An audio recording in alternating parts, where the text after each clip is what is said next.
Comme on a pu le voir dans la vidéo d'explication, le fait de garder les coudes le long du corps, ça permet de rester gainé et de pouvoir exploser au moment de l'impact, d'être vraiment fort sur son axe fort, appui fort, épaule forte, quand on pousse sur la jambe, et en même temps, justement, contracter toutes ces forces et optimiser en fait, le fait d'être gainé, ça va vous permettre d'accentuer la poussée sur de votre jambe vers vos bras et le transfert des forces. Et donc du coup, ça va c'est assez intéressant de le travailler. Là, on le voit, c'est les Pumas qui le travaillent, où ils font exprès de rester avec les coudes le long du corps, en faisant de la fréquence avec leurs bras, comme on le voit, avant de mettre leur impact. Et ça leur permet d'éviter de se faire casser les plaquages. C'est-à-dire que si on a les bras déjà écartés, c'est facile pour l'attaquant de taper sur le bras pour casser le plaquage. Tandis que là, il répète vraiment, voilà, on voit l'entraîneur qui lui dit fais attention, verrouille bien tes bras, reste tes bras le long du corps. Cette situation, c'est un petit circuit qui va être plus physique qu'il n'y paraît, où les joueurs doivent garder la lucidité sur des cadrages successifs, en avançant et en reculant, le fait de garder les bras, les coudes le long du corps. Donc ils vont alterner quatre mouvements différents. D'accord. Où il va y avoir dans un premier temps un joueur qui lui jette des ballons. Donc il faut qu'il soit en position de garde du boxeur et qui garde en fait ses mains devant pour repousser les ballons. Ensuite, il repousse un boudin qu'on lui pose. Derrière, il impacte un bouclier. Et enfin, il faut qu'il réussisse à cadrer un feedball, à mettre son appui fort et à impacter. À partir du moment où le joueur n'a pas les mains devant lui, il va avoir du mal à garder les coudes le long du corps et du coup à repousser les différents objets et même là à réussir à impacter le feedball. Le plus difficile sur cet exercice, ça va être de garder la lucidité avec la fatigue qui va s'accentuer pour garder le cadrage défensif avec du coup l'appui fort et les coudes le long du corps. Vous le verrez assez rapidement, c'est fatigant pour les joueurs parce que du coup ils vont enchaîner des tâches comme ça, et on le sait, plus les tâches vont se répéter et s'enchaîner, plus ça va être dur de garder de la qualité sur les habiletés motrices ou sur ce qu'on est en train de travailler. C'est pour ça que là, je spécifie que ce circuit est uniquement sur le fait de garder les coudes le long du corps. Donc les exercices sont axés autour de ça, avec le fait de repousser les ballons ou de repousser le boudin. Mais en revanche, on continue de mettre en jeu tout ce qu'on a vu sur le cadrage défensif avant, sur le fait de réussir à passer en fréquence et mettre un appui fort. Donc il faut déjà que ça soit automatisé pour pouvoir essayer de passer à la suite. Et même avec le fait que ça soit automatisé, vous verrez que vos joueurs auront du mal à le garder totalement automatisé, mais du coup ça sera une bonne petite piqûre de rappel.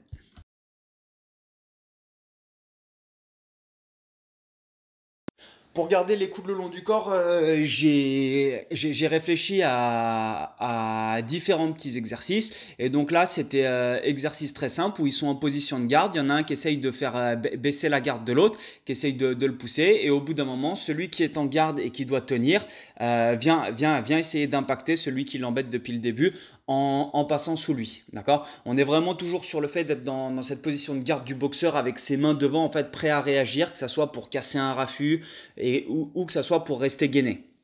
D'accord.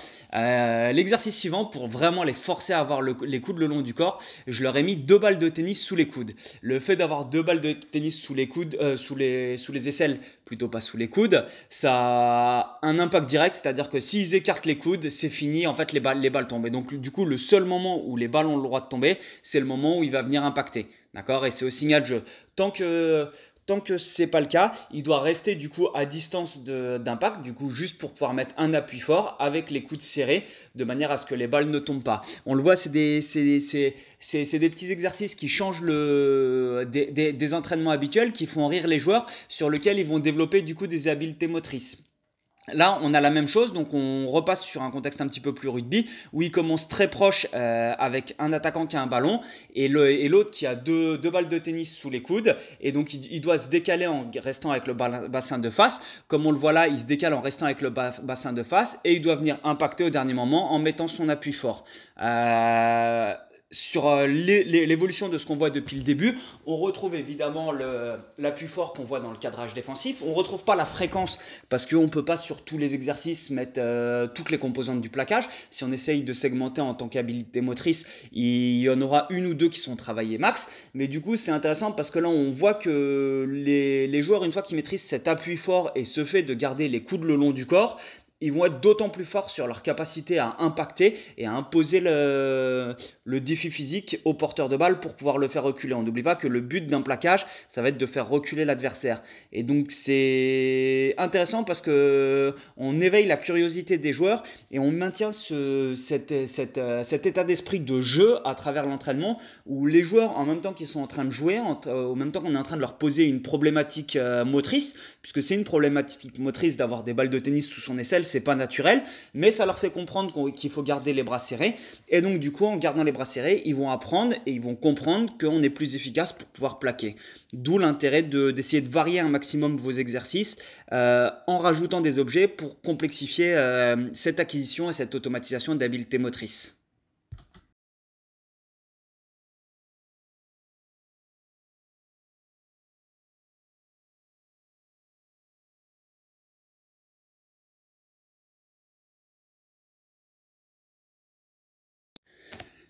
Celui-là, c'est plus un échauffement, on va dire, sur le proprioceptif pour qu'ils sentent l'utilité en fait de coupler l'appui fort avec le fait de garder les coudes le long du corps.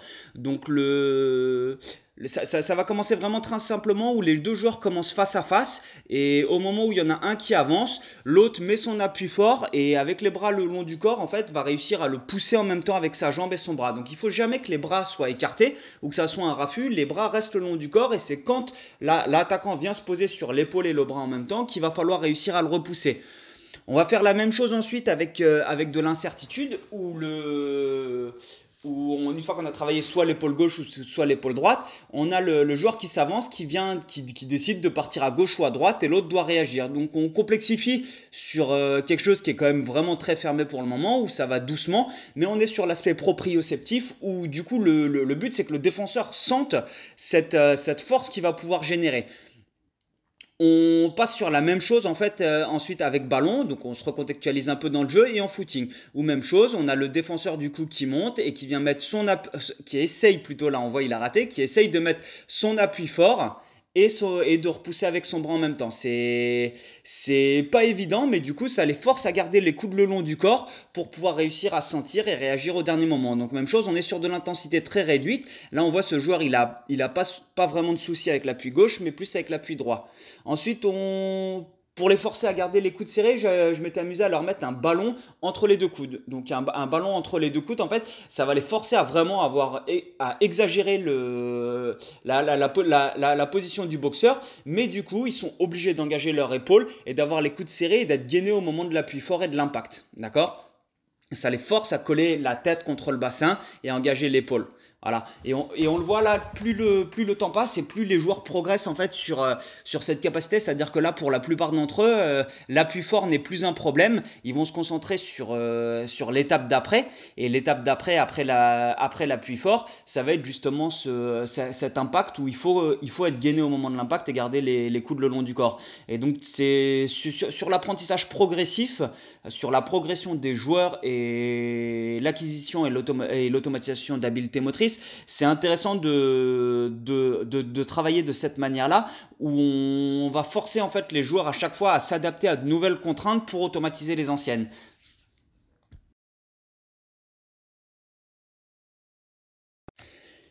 Ici, on est toujours sur cette capacité à rester avec les coudes le long du corps, mais il commençait à l'automatiser. Donc là, on le recadre dans un exercice dans un exercice où on est vraiment sur le geste du plaquage avec le cadrage défensif et derrière l'impact. Donc il va y avoir cette montée, ce passage en fréquence où il va falloir que l'attaquant décide de partir d'un côté et derrière on se décale et on vient poser son épaule. Donc le but c'est pas de faire tomber, même si de temps en temps il s'amuse à mettre des petites bûches. Et on le voit là, pour complexifier un petit peu, je leur ai fait passer un élastique dans le dos, c'est-à-dire que leur main est attachée avec un élastique qui passe dans le dos, et donc ce qui fait que les joueurs ne peuvent pas automatiquement écarter les bras. Et donc ils vont être obligés de garder avec les coudes serrés sur leur phase de montée, sur leur phase de cadrage, pour bien leur faire comprendre que le fait de garder les coudes serrés, ça va commencer au niveau du cadrage. C'est-à-dire que dès la montée, il faut que les coudes soient le long du corps et qu'on monte. Sur le passage en fréquence, même chose, ça reste les coudes le long du corps. Et derrière, au moment de l'impact, c'est là où on va tendre les bras. Mais tant qu'il n'y a pas cette phase d'impact, on garde les coudes le long du corps. J'avais pas assez d'élastique, donc j'ai complété avec des balles de tennis et en même temps un ballon qu'on cale entre ses coudes pour cette phase de montée. Et plus le temps passe et plus les joueurs sont devenus vraiment forts en fait sur cette capacité à monter. Donc le cadrage défensif, c'était totalement acquis. Et ils ont commencé à devenir forts aussi sur cette capacité à garder les coudes serrés pour impacter. Et donc ça s'est retranscrit sur les matchs, où sur les matchs on était de plus en plus fort sur l'homme en défense, puisque le but c'est d'être fort sur l'homme en défense. Plus on va être fort, plus ça va être dur pour l'attaque de s'organiser. Et à partir du moment où vous commencez à coupler tout ça sur vos entraînements, vos joueurs vont l'automatiser et ça va être vraiment intéressant sur leur capacité en match à retranscrire ce qu'ils ont vu à faible intensité. Plus les joueurs vont progresser, plus en revanche il faudra mettre de l'intensité et de la vitesse sur vos entraînements et sur vos situations. Donc la plupart des situations que vous voyez pour le moment, elles sont à faible intensité, mais parce qu'on est sur de l'apprentissage, dès qu'ils commencent à s'habituer, il faut rajouter une contrainte, que ce soit une contrainte de temps, que ce soit une contrainte motrice, visuelle, auditive, etc.